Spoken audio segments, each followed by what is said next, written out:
Alright guys, so the upper for my second AR-15 build came in today. Let's unbox it and see what it looks like. We're going to do the unboxing with my SOG fielder for anybody who wants to see my knives in action. Let's just cut the box open.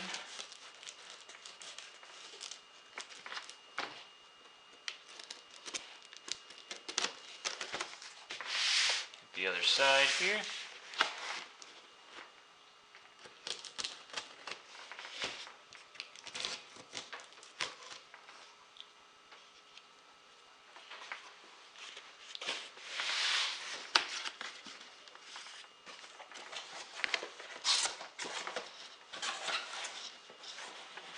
Okay, I see this.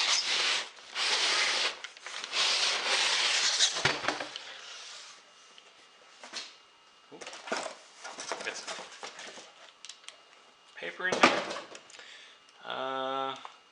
Nope, just a shipping label. Oh, so we got another box to open. I got this from Palmetto State Armory, by the way. I was hoping maybe the box would say, but it doesn't look like it does. Alright, let's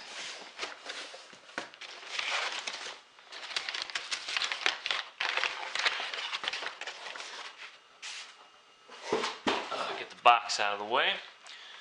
Alright guys, so this is, like I said, I got this from Palmetto State Armory. It's a PTAC, that's spelled PTAC, upper. It was a complete upper, has a bolt carrier group and charging handle.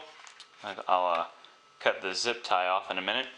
Has a 16-inch barrel with an A2 flash suppressor, A2 sight post, and a mid-length gas system. The carbine length gas system is a 7-inch, has a 7-inch tube, and this is a 9-inch tube, I believe. So I got this on sale. It was a one-day sale for $299.99 plus free shipping. So I thought that was a pretty good deal, considering it comes with the bolt carrier group and a charging handle. So, you know, $300 for a complete upper. Let's see if I can get this zip tie off without damaging my receiver.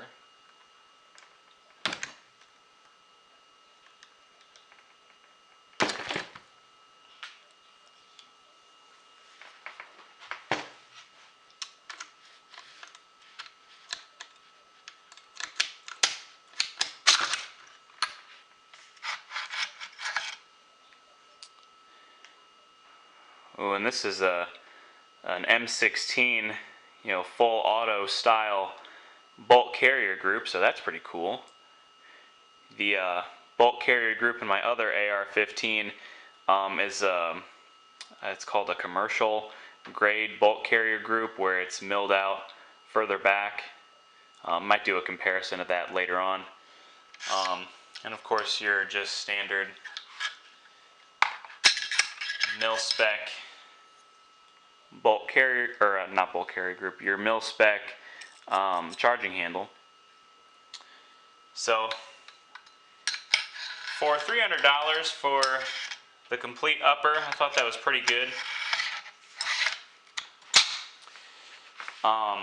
Because, you know, a lot of uppers cost quite a bit more than that. They usually cost like, you know, $400, $450 for a complete upper. All I have to do to this is put a rear sight on it and just slap it on my lower, which hasn't been completed yet. I still have to put a buffer tube and a stock on it, because I took the other one off and I sold it. But let's pop this on my A2 lower and see what it looks like. Alright guys, that's what my new upper looks like on my A2 lower. Of course it still needs to have a rear sight put on it. I'll put another carry handle sight on it later on, and I'll get the A2, or not the A2, the A1 buffer and stock put on my other lower, and I'll slap it on that lower. But for now, this is what it looks like on an A2 lower. It looks pretty good actually. I really like it. I like the 16-inch barrel with the little bit longer handguard than a carbine length handguard. So, in my opinion, not too bad for $300. So, I look forward to actually completing the build later on. So anyway, that's what it looks like so far. Subscribe to my channel, like me on Facebook. I'm Redneck Mini 14, and until next time, be safe.